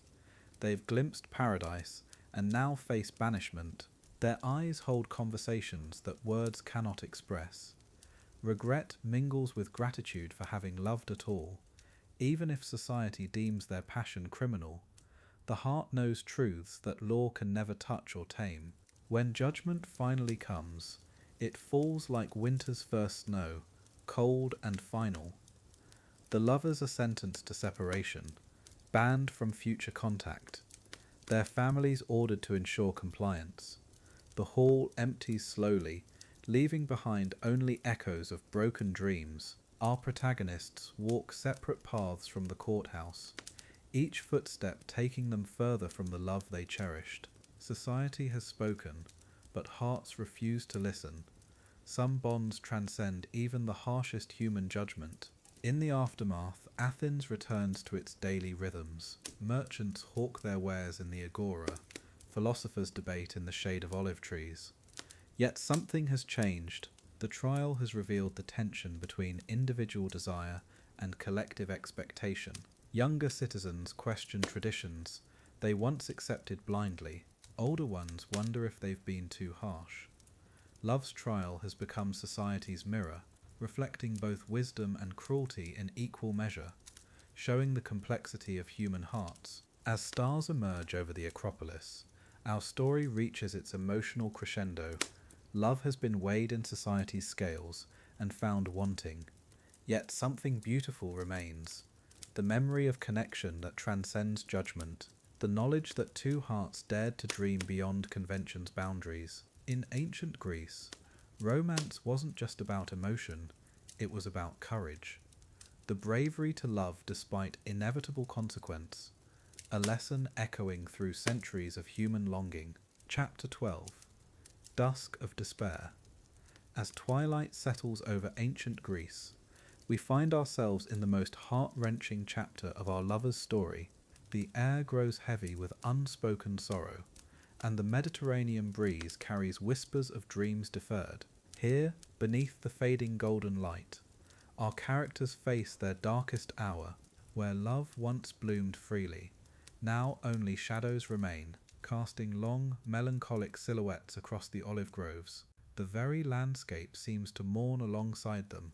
In these twilight hours, pain echoes through marble halls and humble dwellings alike. Silent tears fall like dewdrops on ancient stone, each one carrying the weight of 1,000 unspoken words. The lovers who once walked hand in hand now find themselves separated by invisible walls. Walls built not of stone or wood, but of expectation, of duty, of a society that demands conformity above all else. Their hearts beat in rhythm with the approaching night. The young woman sits alone in her chamber, fingers tracing the edge of a window overlooking the agora.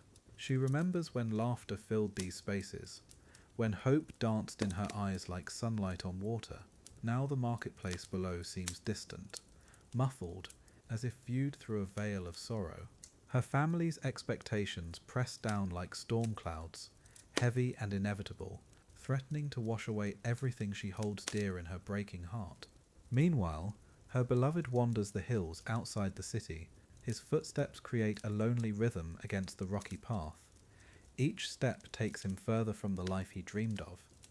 Yet he cannot stop walking. The olive trees stand as silent witnesses to his anguish. Their ancient branches seem to reach out in sympathy, understanding the weight of love denied, of passion constrained by forces beyond his control. The evening stars begin to appear. In Greek society, love was never simply a matter of the heart. It was a complex dance of politics, property, and propriety. Families arranged unions like strategic alliances, considering bloodlines and dowries above affection. Our lovers find themselves caught in this ancient web, their individual desires crushed beneath the weight of collective expectation, like delicate flowers pressed between the pages of an unforgiving book, their spirits slowly withering in the gathering dusk. The woman's father speaks in measured tones about duty and honor. His words fall like stones into still water, creating ripples of despair that spread through her consciousness. She nods dutifully while her soul screams in rebellion. Across the city, her lover faces similar conversations, elders speaking of responsibility, of the greater good, of everything except the simple truth that two hearts have found each other and wish only to remain together.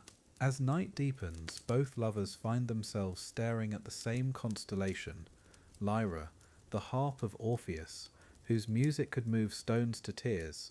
They make the same silent wish upon the same distant stars, unaware that their thoughts travel the same celestial paths, seeking the same impossible miracle, that love might triumph over law, that hearts might speak louder than tradition. The stars offer no answers, only cold, eternal witness to mortal suffering. The weight of societal judgment bears down like the pressing darkness. Whispers follow them through the streets like shadows. Neighbours who once smiled now cast disapproving glances. The community that should nurture love, instead, becomes its executioner. Every tradition, every custom, every unwritten rule conspires against their happiness. They begin to understand why the ancient tragedies spoke so often of fate, of forces beyond human control, of love as both blessing and curse. In her dreams, she runs through fields of wild flowers, his hand in hers, laughter spilling from their lips like honey. But dawn always comes too soon, bringing with it the harsh reality of arranged marriages and family obligations. The dream fades like morning mist, leaving only the bitter taste of what can never be.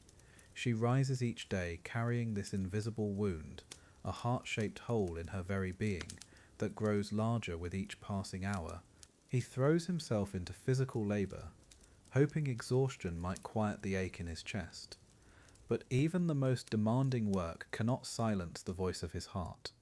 It calls her name with every heartbeat, whispers her beauty with every breath. The other workers notice his changed demeanour, how he stares into distance, how he startles at every sound, hoping against hope it might be news of her, or better yet, her voice calling his name. The marketplace that once felt alive with possibility now seems like a theatre of sorrows. Every couple walking hand in hand becomes a reminder of what they've lost. Every wedding celebration feels like a funeral for their own dreams. The sound of laughter cuts through their consciousness like shards of broken pottery, beautiful once, now capable only of drawing blood. They learn to navigate these public spaces with carefully constructed masks of indifference. Friends and family offer well-meaning advice, speaking of time healing all wounds, of other opportunities for happiness, of the wisdom of accepting one's fate. But their words feel like sand thrown against a mountain, ineffective against the monumental grief that has taken root. The lovers smile and nod, playing their assigned roles in this ancient drama, while inside, their spirits continue their slow, inevitable dissolution into despair and longing. Winter approaches early this year, or perhaps it only feels that way. The cold seeps into their bones, settling there like an unwelcome guest who refuses to leave. Even the warmest fire cannot drive away the chill that has taken up permanent residence in their hearts. They move through their days like sleepwalkers, going through the motions of living, while feeling fundamentally disconnected from life itself, like actors forgetting their lines. The woman's mother finds her weeping quietly. In the garden, among the roses that are beginning to wither, the older woman's heart breaks watching her daughter's pain. She remembers her own youth, her own dreams deferred, the cycle of sacrifice that passes from generation to generation, like an inherited burden. She offers comfort but no solutions, for she too is bound by the same chains, the same unforgiving expectations. The man walks to the temple of Aphrodite, desperate for divine intervention. He leaves offerings of flowers and wine, praying to the goddess of love for mercy, for a miracle, for anything that might change their fate. But the marble statue stares back with cold, unchanging eyes, beautiful but silent, offering neither hope nor comfort, only the echo of his own voice in the empty chamber, pleading with indifferent gods. As this chapter draws to its close, both lovers stand at the precipice of complete despair. The darkness seems absolute, suffocating, final, yet somewhere in the distance, barely visible through the gloom, a faint light begins to flicker. Perhaps it's only a star, or perhaps it's the first hint of dawn. For even in the deepest night, morning eventually comes, and with it the possibility of redemption, of hope renewed, of love finding a way. Chapter 13. A flicker in the abyss. In the depths of ancient Athens, where marble columns cast long shadows across weathered stone, two souls who once believed love could conquer all, now find themselves questioning everything they thought they knew. The city that birthed philosophy and democracy has shown them its harshest truths, yet something stirs within the darkness, a small flame beginning to kindle against the overwhelming void of their despair. The morning sun filters through olive branches, casting dappled light on faces marked by sorrow. Our lovers sit in silence, the weight of social rejection heavy upon their shoulders. But in this quiet moment, something shifts, like the first whisper of wind before dawn breaks. They look at each other, and for the first time in weeks, they see not defeat in their eyes, but a spark of something deeper, something that refuses to be extinguished. In ancient Greece, love was never meant to be easy. It was a force that could elevate mortals to divine heights, or cast them into the deepest valleys of despair. Our protagonists have walked through this valley, felt its cold embrace, tasted its bitter waters, yet here, in their lowest moment, they discover something the philosophers never wrote about, that true love isn't destroyed by hardship.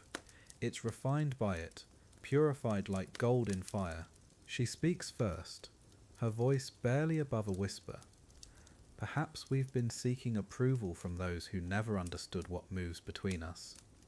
He nods, understanding flooding his features like sunrise over the Aegean.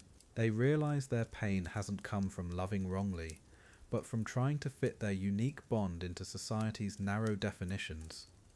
This revelation begins to transform their anguish into something powerful, something that could change everything.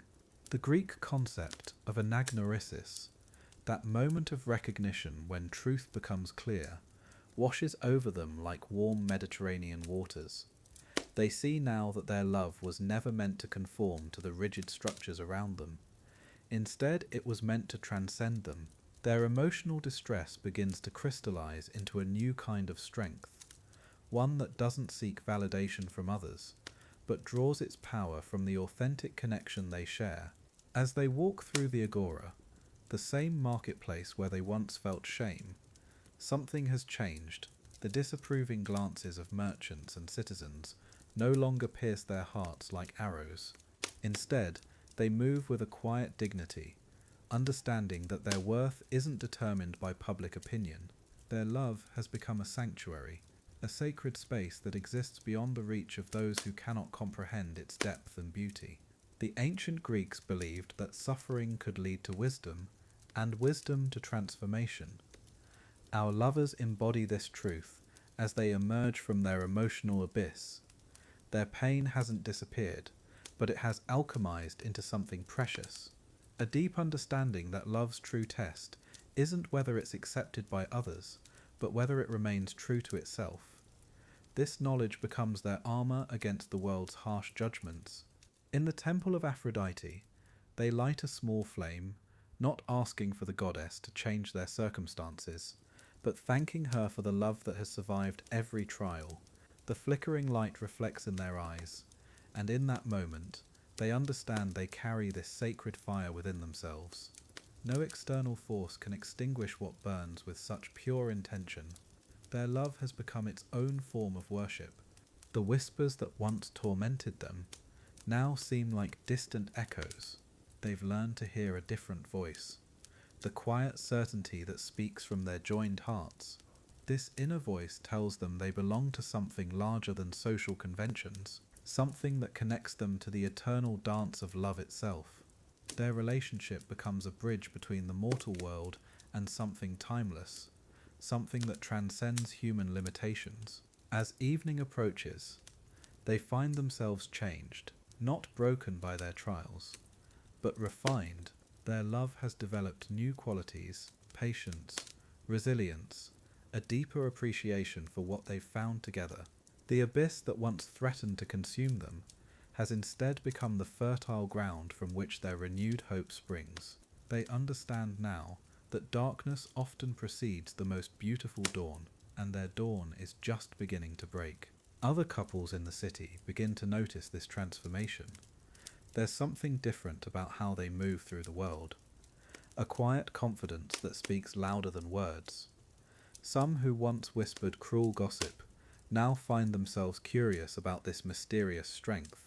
The flicker that began in the abyss is becoming a steady flame, and flames, as the ancient Greeks knew, have the power to illuminate and inspire.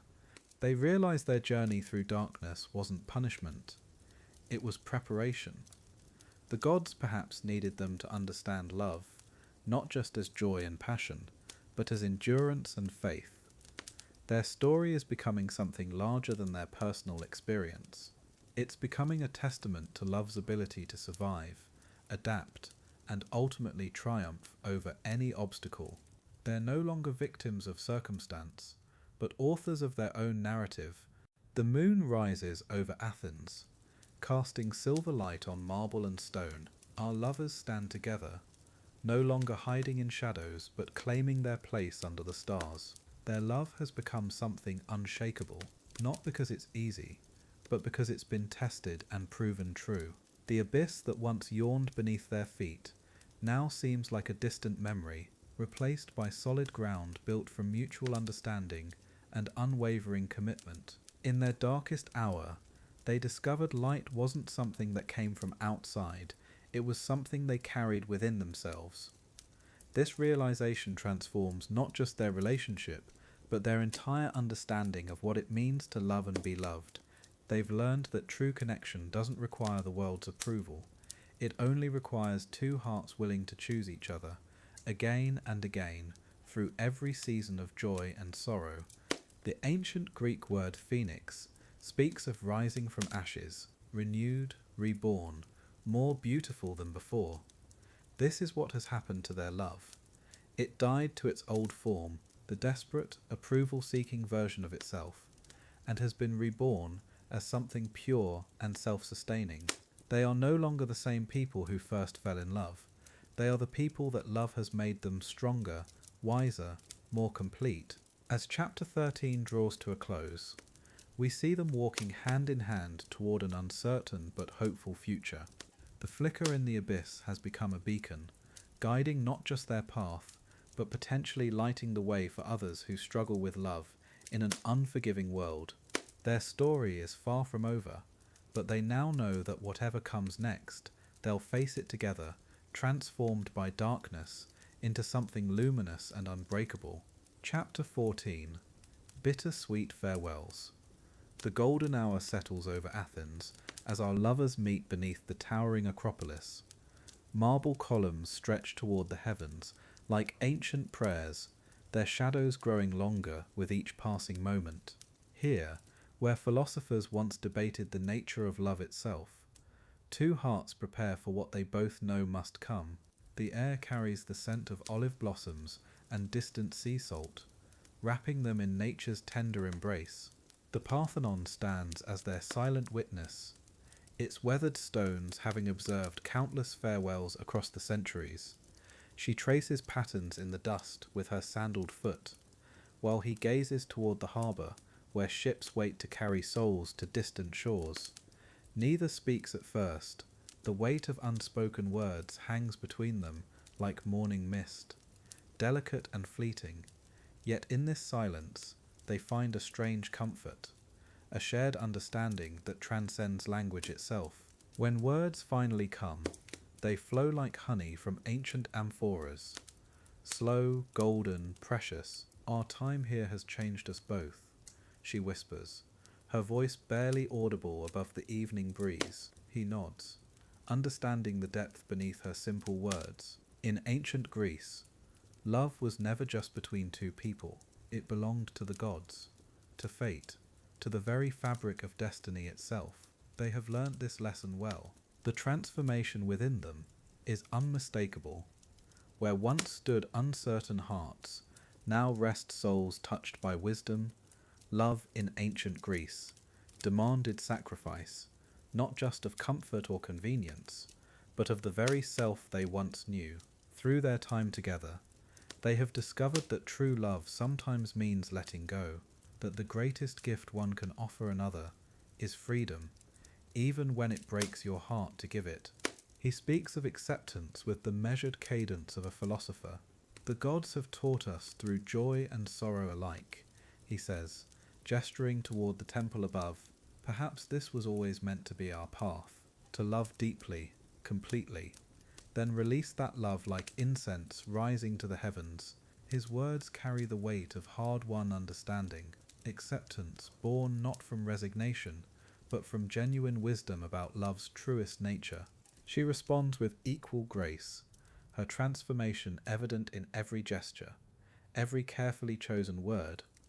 I used to believe love meant possession, she admits, watching the sun paint the marble columns in shades of amber and gold. But you have shown me that love is about becoming, about growing into someone worthy of such a gift. Her voice carries new strength, the confidence of someone who has discovered her own depths through another's eyes. The setting sun creates a natural amphitheatre around them, warm light filtering through ancient columns, casting dancing shadows on weathered stone. In this sacred space, they continue their dialogue on sacrifice, not the dramatic kind sung by poets, but the quiet, daily choices that true love demands, the sacrifice of ego, of fear, of the comfortable illusions that keep hearts closed. These lessons echo through the ages. Their conversation turns to the future, to paths that will diverge like rivers flowing toward different seas. Yet there is no bitterness in their words, only a profound gratitude for what has been. You will carry part of me always, he says, and she nods, understanding that this is not possession but gift. In ancient Greek thought, love created bonds that transcended physical presence, connections of soul that neither time nor distance could sever. The tranquility of the moment wraps around them like a warm cloak. Here, beneath monuments that have witnessed the rise and fall of empires, their personal story finds its rightful place in the great continuum of human experience. They speak of memory now, of how love, even when it must end, creates something eternal, moments crystallized in the heart, like precious amber, preserving beauty for all the years to come. As twilight deepens, they begin the ritual of farewell, not with dramatic declarations or desperate clinging, but with the quiet dignity of those who understand love's deeper truths. She places her hand over his heart, feeling its steady rhythm. This beat will always remember you, she says simply. He covers her hand with his own, and mine will answer. Wherever I may wander, their words become prayers, offered to the evening sky. The emotional charge between them is palpable, yet it flows like a river, finding its natural course, not crashing like waves against unwilling shores. They have learnt to feel deeply without drowning, to love completely without losing themselves. This is the gift ancient Greek wisdom offered to those brave enough to seek it. The understanding that the heart's capacity grows, not through holding tight, but through learning when to open. Their farewell unfolds with ceremonial grace, each gesture deliberate, meaningful, imbued with the weight of all they have shared and all they must release. No tears fall, not from lack of feeling, but from abundance of understanding. Tears would diminish this moment, reduce it to mere sorrow, when it contains so much more: gratitude, growth, the quiet joy of having loved and been loved in return. The dignity with which they part speaks to their profound transformation. These are no longer the uncertain souls who first found each other in Athens' winding streets. They have been refined by love like gold in a craftsman's fire, strengthened, purified, made more beautiful through the process. Their acceptance is not defeat but victory, the triumph of wisdom over impulse, of love over mere desire.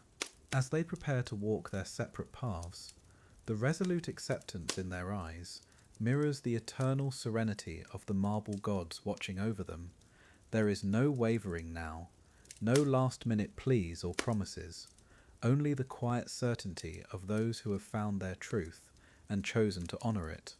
This farewell becomes not an ending, but a transformation, love changing form, but never truly departing. The stage is set for their harmonious conclusion, not the harmony of voices singing in unison, but the deeper harmony of souls that have found their proper rhythm with the universe. Beneath the watchful gaze of ancient Athens, they have discovered that some loves are meant to teach rather than last, to transform rather than possess.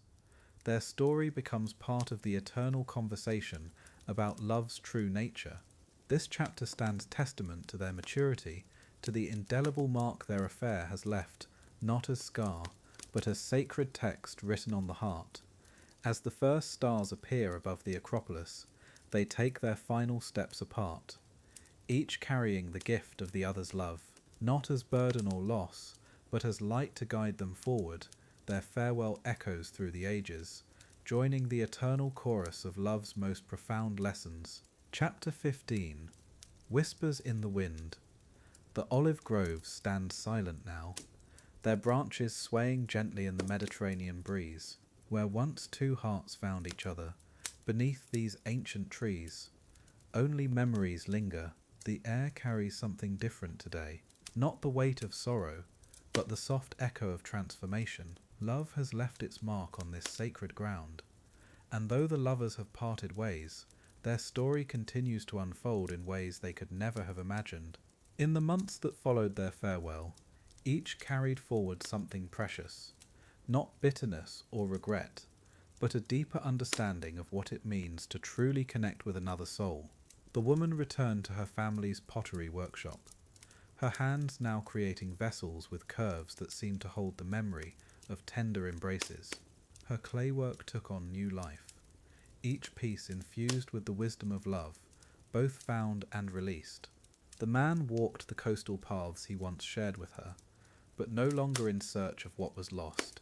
Instead, he found himself appreciating the simple beauty of waves kissing the shore, of gulls calling to the morning sun.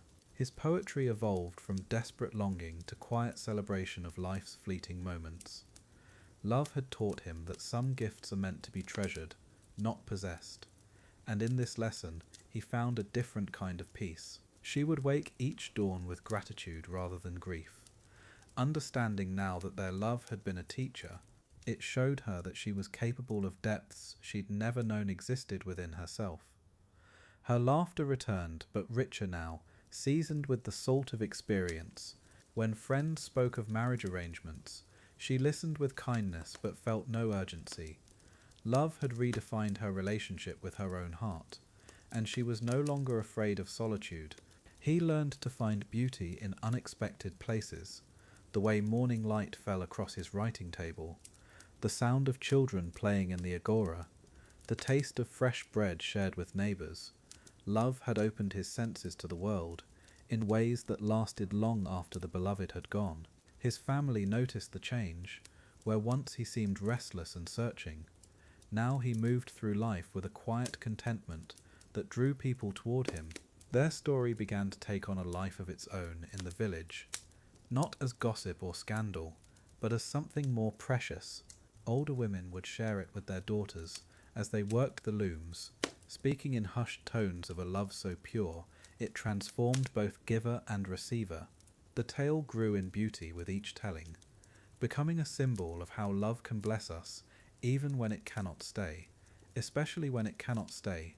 Seasons passed like gentle waves. Spring brought new growth to the olive trees where they once met. Summer blessed the earth with abundance. Autumn painted the hills in gold, and winter offered time for quiet reflection. Through each cycle, both found themselves changed by the rhythms of acceptance. They had learned that love doesn't always mean holding on.